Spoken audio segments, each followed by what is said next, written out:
Este espacio es presentado por Claro Empresas Soluciones Corporativas. Presenta el siguiente programa Banco República, nuestro banco país.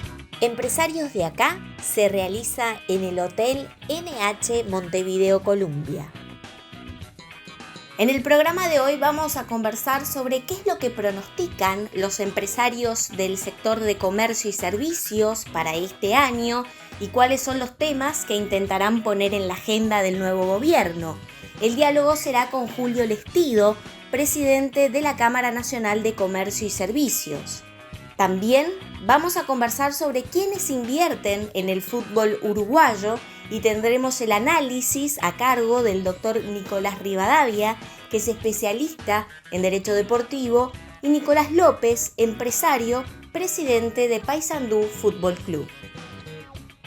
Comenzamos el programa Empresarios de acá y vamos a hablar de comercio en Uruguay. Qué mejor que hacerlo con el presidente de la Cámara de Comercio y Servicios del Uruguay, Julio Lestido. Bienvenido, Julio. Muchas gracias por la invitación. Primera vez en el programa, además. Creo que sí. Sí, así es. Ya nos conocemos de hace tiempo, pero bueno, es un gusto tenerlo aquí.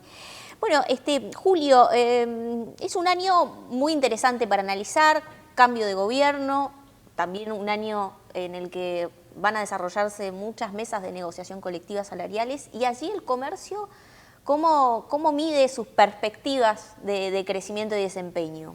Bueno, nosotros ya lo veníamos diciendo el año pasado, que este año nosotros vemos un crecimiento menor al del año pasado. Si el año pasado anduvimos entre un 3,5, 4, algunos números dicen que es eso, para este año estamos viendo un crecimiento menor en el orden del 2 al 2,5%. Evidentemente hay que ver cómo se va a comportar la inflación, eso es una realidad. Exteriormente no estamos bien, o sea, no nosotros, el contexto donde se mueve el Uruguay, es primero en la región, tenemos una diferencia importante. Ahora el péndulo se fue para el otro lado y Brasil está bastante barato, y eso nos pega a nosotros. En el turismo vienen menos brasileros, van más uruguayos.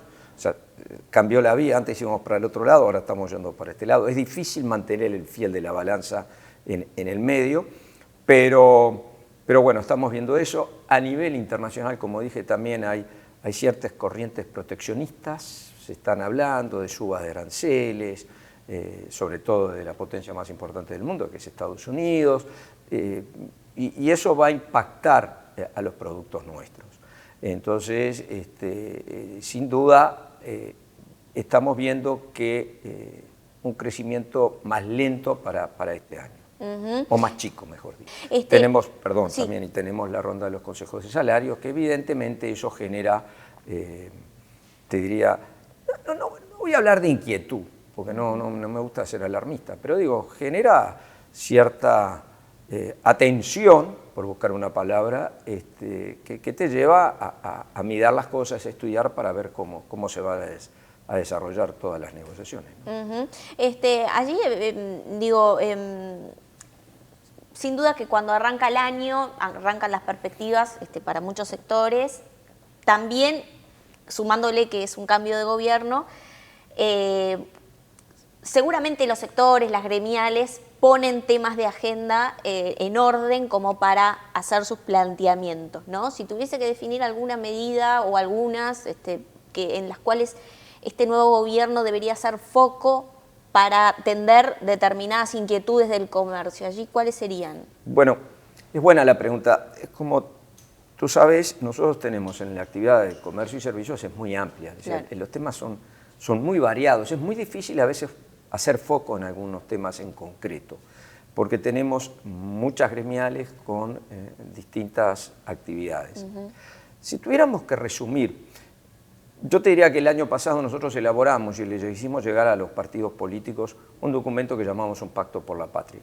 Ahí enumeramos una cantidad de temas, aproximadamente 10 temas, donde nosotros entendíamos que el país debía abordar en su conjunto, no solamente el sector de comercio, sino para un país que mire para adelante y que se desarrolle. Y había varios temas para tocar, ya te digo 10 puntos. Pero volviendo a tu pregunta, me voy a concentrar en 3 puntos que nosotros son 3 temas que la Cámara va a hacer hincapié, además de lo que te mencioné, que salen de ese documento.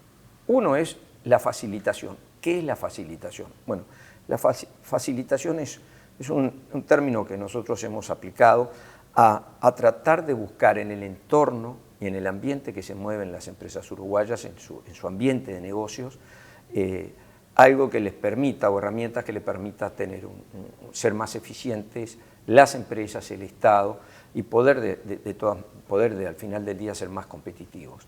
Y nos permita, no solamente en el mercado interno, reducir costos, sino también para el mercado externo. O sea que para nosotros lo que se llama facilitación, vos fíjate que no es solamente en tema de reducción del costo del Estado o de baja del Estado, sino que también en lo que tiene que ver en la simplificación de trámites. Burocracia. Burocracia. Lo podemos cerrar en una buena palabra, como tú decís, burocracia.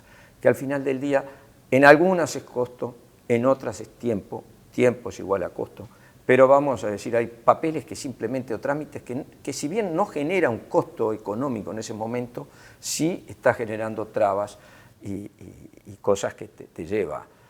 Vos fíjate que tenemos que ver, cuando hablamos de importación, un producto que se importa acá, estamos hablando de, por ejemplo, tomemos en el caso de la vestimenta, por darte un rubro, tiene que pagar un 20% de aranceles, ¿ah? Paga un 5% de consular, de tasa consular, paga un 22% de IVA, paga un 10% de adelanto de IVA, paga un 15% de adelanto de IRAE. Cuando vos llegás al final del día, está pagando más del 80%, ¿ah? de ese valor, del valor que se toma como valor, es el precio de la mercadería que viene más el 20% de aranceles. Esos costos son costos caros, eso termina repercutiendo en el consumidor final y bueno, eso está afectando. Y a eso hay que agregarle intervenciones del Ministerio de Industria, certificaciones. Hay una cantidad de cosas que vos llegás al final del día y dices, esto es costo del Estado. Bueno, trabajemos para que se puedan reducir de alguna manera. De regular, digamos. De regular, bajar costos. Claro. Te digo, hoy estamos pagando la tasa del escáner. ¿Eh? Por cada operación que se mueve en el puerto hay que pagar Uno puede decir, es poca plata, son 500 pesos, pero sumás acá por cada operación y llegás a número que ya te digo, los impuestos que te mencioné y los aranceles que te mencioné, estás en el 81% del valor de la mercadería. Allí se pediría de alguna forma entrar a mirar con lupa todas estas cuestiones. Exactamente. Eso como medida principal. Sí, y perdón, ese es un tema de la facilitación. Trabajar ahí. El otro tema que a nosotros nos preocupa mucho es el tema del contrabando y que está afectando mucho al sector del comercio. Y te hablo del contrabando importante, no te hablo del contrabando chico o por llamarlo de alguna manera, el intercambio de mercaderías que se puede dar en la frontera. Hasta si uno, después de recorrer el país varias veces, en varias oportunidades, y te mando ya un mensaje, el año pasado la Cámara recorrió más de 11.000 kilómetros en el país, recorriendo todos los centros comerciales, más de una vez. La Cámara y usted. Bueno, no. Yo hice alguna Sí. A ver, vamos a ser honestos, yo hice parte de esos 11.000 kilómetros, no los hice todos, porque también a veces nos dividimos, yo voy para un lado y Gerentes va para el otro, para poder atender toda la problemática de la mejor manera posible y lo más rápido posible. Entonces, pero ya te digo, recorrimos alrededor de 11.000 kilómetros en el 2024 y hay cosas que vos tenés que entender, cómo funciona la frontera, ya sea la frontera del lado con Brasil, con el lado argentino. Y si uno no interpreta y no conoce y no ve de primera mano y no le cuentan de primera mano cómo es la cosa, cuesta a veces, o sería te diría muy irrespetuoso en nuestra parte poder fijar algunas líneas de acción. Lo que sí nosotros nos afecta el contrabando que está compitiendo en forma desleal, en forma desigual y donde el comerciante no tiene ninguna herramienta para defenderse. No hay nada, ya no tiene herramientas porque esto es el informalismo y 100% y contra eso no tenés forma de manejarlo. Y por último, el tercer tema que te quería mencionar, por decirte esos tres grandes temas que vamos a atacar, o abordar, mejor dicho, es el tema de productividad. Cuando hablamos de productividad hablamos en el más amplio sentido de la palabra. La productividad, tenemos que ser productivos, nosotros las empresas también, en lo que tiene que ver incorporación de tecnología, pero también nosotros prepararnos, los empresarios y los equipos de trabajo también en aprendizaje, en formación de cómo poder interpretar mediciones y una cantidad de cosas para ser más productivos nosotros, para sacarle realmente más el jugo. O sea, hay un trabajo para hacer a nivel empresarial, hay un trabajo para hacer a nivel de las distintas áreas, como puede ser con el Estado, cuando estamos hablando de mayor eficiencia y mayor calidad de servicio. Bueno, eso es todo, es un tema que la productividad en el más amplio sentido. Ahí le quiero preguntar, disculpe que le interrumpe, ¿no? Porque se habla mucho de productividad y todos los empresarios que pasan por aquí, bueno, hablan de esto, pero digamos, no es un instrumento que hoy se mida de una manera como para después aplicarla a otro tipo de políticas, ¿no? Por ejemplo, salarios. Entonces, ¿usted qué opinión le merece o qué reflexión le merece, ¿no? Porque ahí habría que haber como una definición de productividad y después cómo medirla. Bueno, correcto. Si tú vas al diccionario y buscas la palabra productividad, es hacer lo mismo en el menor tiempo posible, ¿no? Digo, más o menos, en grosso modo es eso. Lo que nosotros tenemos que primero definir es qué es la productividad, que todos estemos de acuerdo que esa definición es la que nosotros queremos como productividad. Eso se requiere trabajo en conjunto. ¿En quién? ¿Entre quién? Entre nosotros, cuando digo nosotros, el sector empleador, los empleados y el gobierno. Todos los que van a participar en quien van a tomar medidas de productividad. Entonces, medir eso. Y después tenemos que tener claro que la productividad no es general. No podemos, en un mismo rubro, hay distintas empresas, por el tamaño de la empresa, por la ubicación de la empresa, por la diagramación que tiene la empresa adentro, no podemos medir la productividad generalizada. Tenemos que medirla por empresa, incluso dentro de la empresa hasta por sectores, ¿no? Entonces, es un tema que es difícil, por eso hay que ponerse de acuerdo y hay que aceptar que puede haber más del concepto de productividad o del término productividad, porque depende de la empresa, depende del rubro, entonces es complejo. Pero sí tenemos que ser más eficientes, más productivos. Julio, lo traigo a temas también recientes que forman parte de la agenda. El ministro de Economía, Gabriel Odone, ha planteado como una idea así hacia la prensa, quizás no está todavía el 100% desarrollada, pero habló de desindexar los salarios, los aumentos salariales. ¿Usted cómo lo ve? Bueno, es una cosa que nosotros hemos venido hablando desde hace tiempo, porque indexar es comparado con la inflación pasada. Sí. ¿No? Nosotros entendemos que sería una buena práctica hablar de eso y ponerla en práctica. La indexación es importante. Desindexar, mejor dicho, los salarios a la inflación es bueno. Nosotros entendemos que sí. Evidentemente hay gente que va a pensar distinto y todo, pero creo que a la larga es una buena práctica. Ante el argumento de se podría perder poder de compra. Bueno, lo que pasa es que hay que tener cuidado, el poder de compra se puede perder por otros lados, ¿no? Se puede perder el poder de compra, pero si se me va la inflación arriba, también voy a perder el PIB. ¿Y por qué se me va a ir por la inflación arriba? Porque tengo más costos. Entonces, hay que tener cuidado. Digo, no solamente por eso, porque si fuera por eso, pero no es solamente eso. Allí, Julio, bueno, sí. No. Te voy a poner otro tema y tal vez me adelante a alguna pregunta que tú me vayas a hacer, pero quienes defienden eso también están diciendo que quieren o se busca, y que nosotros estamos dispuestos, lo hemos manifestado desde el principio, a trabajar para ver hasta dónde llegamos, reducir la jornada laboral de 8 a 6 horas, ganando lo mismo. Si vos no hablas de productividad, y hoy el proyecto de ley como está presentado habla de una reducción de la jornada laboral, ¿no? Pero no habla de reducción de la jornada laboral ganando por 8, o sea, bajo a 6, gano por 8, pero no hablo de productividad. Eso es inflación, sin duda, es un aumento de salario, eso es inflación. Entonces, ahí se va a perder el poder adquisitivo de las personas. de vuelta. Por eso te digo, no es que yo agarro solamente esto y este es el argumento. Puede pasar esto, depende de las cosas que yo maneje y cómo las maneje, me va a afectar de una manera o de la otra.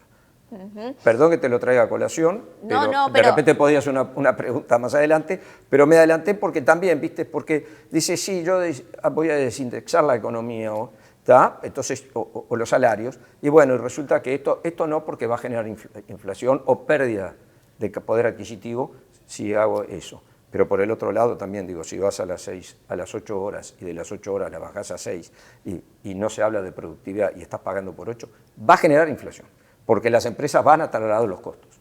El que pueda va a trasladar los costos y el que no pueda va a tener menor margen de maniobra para poder hacer inversiones o para seguir contratando gente. En un principio es eso. Y mirá que esto no quiere decir que estamos opuestos al tema. Si nos oponemos al tema es tal cual está presentado el proyecto de leyes. Rebaja de la jornada laboral, ganando más sin hablar de productividad. En esa ecuación sí no estamos de acuerdo. Clarísimo. Bueno, no, está bien, ya le iba a preguntarte sobre la reducción de la jornada laboral, pero quedó clarísimo también su análisis, ¿no? Y llevándolo a otros temas y ya para ir finalizando, bueno, Julio, usted es un empresario muy, muy reconocido en nuestro país, y bueno, hace algunos años ya preside la Cámara de Comercio y Servicios, y seguramente que de todos estos años de actividad también tiene alguna opinión con respecto a lo que es la imagen del empresario en Uruguay, ¿no? Que seguramente responde a la idiosincrasia, pero también a cómo ha venido evolucionando. Quizás ha cambiado en los últimos años o no, lo pregunto. ¿Cómo evalúa usted el empresario uruguayo en su exposición pública, no? A ver, tal vez uno puede decir, bueno, esta respuesta puede estar viciada porque lo está hablando un propio empresario. Pero realmente, te voy a hablar desde los más adentro de mi corazón, lo que me tocó vivir como experiencia en la Cámara, que ya llevo algunos años, me tocó vivir la pandemia. Y como presidente de la Cámara, le agradezco a Dios que me dio la oportunidad en un momento tan difícil como es el Uruguay, conocer mucho y profundamente al empresariado uruguayo. En los momentos críticos como le tocó pasar a varios sectores.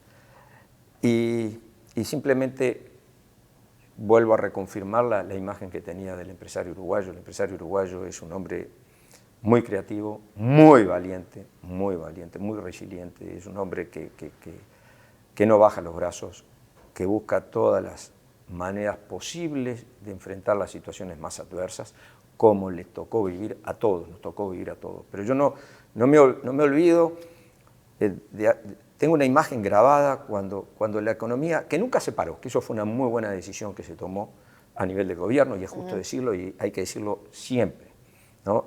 Es la libertad responsable, creo que fue algo que quedó acuñado y que realmente tiene un peso muy fuerte. Si uno lo analiza, creo que fue la mejor manera de seguir adelante con el país y que el país no se parara. Pero salvando eso, a mí me tocó vivir, estando como presidente de la Cámara, y ver sectores que estaban totalmente parados.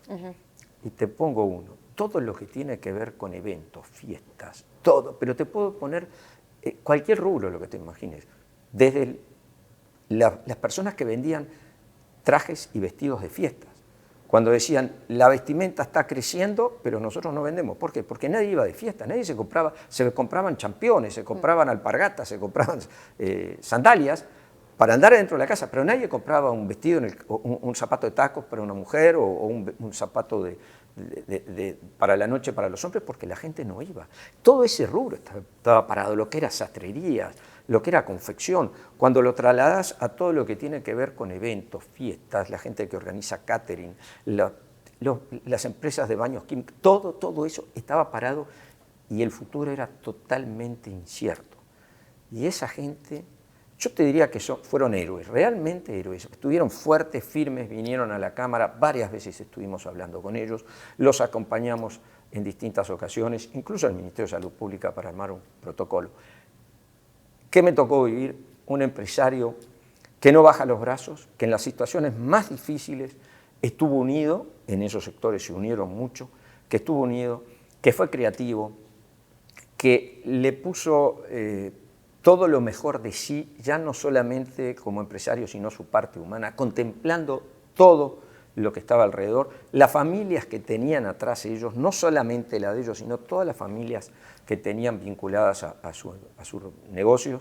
Entonces veo al empresario uruguayo como un empresario muy creativo, muy valiente, muy audaz y que se adapta a todo. Entonces creo que tenemos nos falta evidentemente a veces incorporación de tecnología, un poco más de formación. Sí, somos conscientes en un mercado que es chico, pero... ¿Y la imagen de la sociedad entiende que comprende el empresario, entiende que ha cambiado con los últimos años? Bueno, es una muy buena pregunta la que me haces. Realmente es una muy buena pregunta. No sé si es fácil y la creo, respuesta. Sí, yo te lo digo. Mirá lo que te voy a decir. Nosotros creo que allá fue por el 2022, hicimos una encuesta, creo que fue en el 2022, sobre la imagen de las instituciones, porque queríamos saber un poco la imagen de la Cámara y la imagen de los empresarios. Tomando como uno, como el de mejor imagen, y tomando 10 como el de peor imagen, el empresario estaba en el número 5. ¿No? Y lo pasa es que estaba en el número 5 pero con saldo negativo. O sea, vos tenías 1, 2 y 3 con saldo positivo, ya el 4 y el 5, el 4 con un menos saldo muy poco negativo, el 5 con un poco negativo y después ya para abajo era más negativo. Nosotros estábamos en el 5º, o sea, bien en el medio. Y yo creo que es injusto porque viene de otra... Viene empañado el empresario, viene como que hacer plata está mal, como lo que me pasa a mí es culpa de él. Hay otra imagen de la población que es un discurso que se ha creado. También puede haber culpa nuestra de no haber cambiado nuestra imagen o frente a lo que se dice, no salir a contrarrestar. El empresario uruguayo está muy involucrado con la sociedad en todas las áreas. Hay una cantidad de empresarios de distintos tamaños de empresas que están vinculados con la sociedad, sobre todo en el entorno donde ellos se mueven, que colaboran, que apoyan, que apoyan a la sociedad. O sea, que ese es un tema que a nosotros, todo lo que tiene que ver... Hoy te diría que hay 3 temáticas en las empresas, todo lo que tiene que ver con el desarrollo económico de una empresa, pero así también como lo que tiene que ver en su relación con el medio ambiente, pero también en su relación con la sociedad.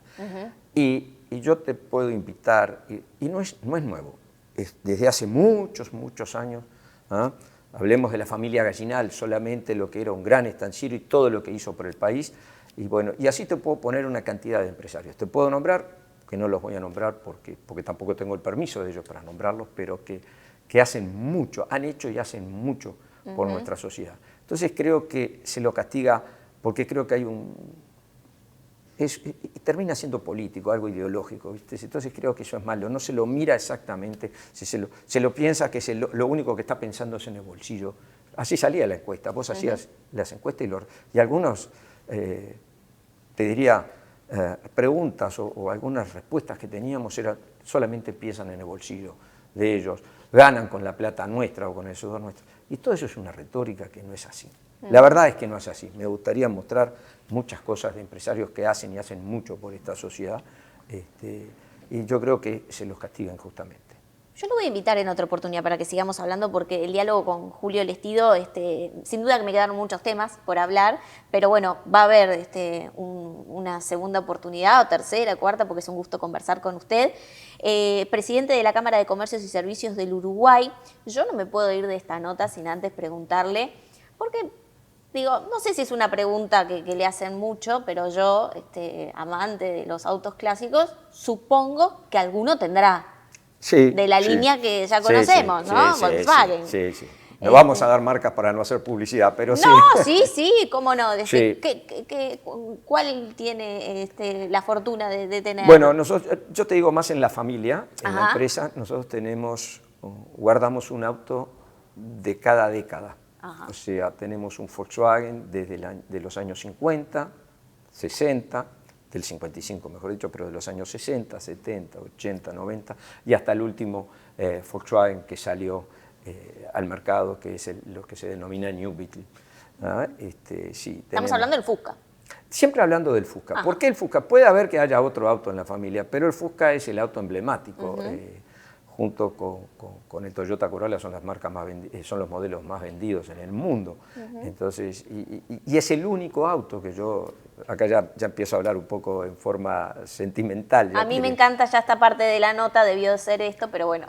Fíjate que es el único auto que le hicieron una película. Walt Disney hizo una película. El Fusca te diría que está humanizado, tiene vida propia. El Fusca, se han hecho estudios de marketing muy interesantes y que te arroja que el Fusca, primero, es uno de los pocos modelos que puede pasar todas las generaciones, traspasa todas las generaciones y todos, te diría, los niveles socioeconómicos.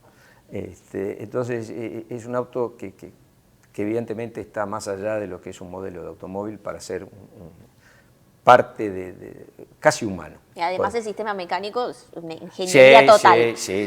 Pero además de una simpleza que es increíble, pero un auto que, bueno, para nosotros, como decimos nosotros en la familia, fíjate, este año estamos cumpliendo 75 años como importadores de Volkswagen, algo que empezó con mi abuelo.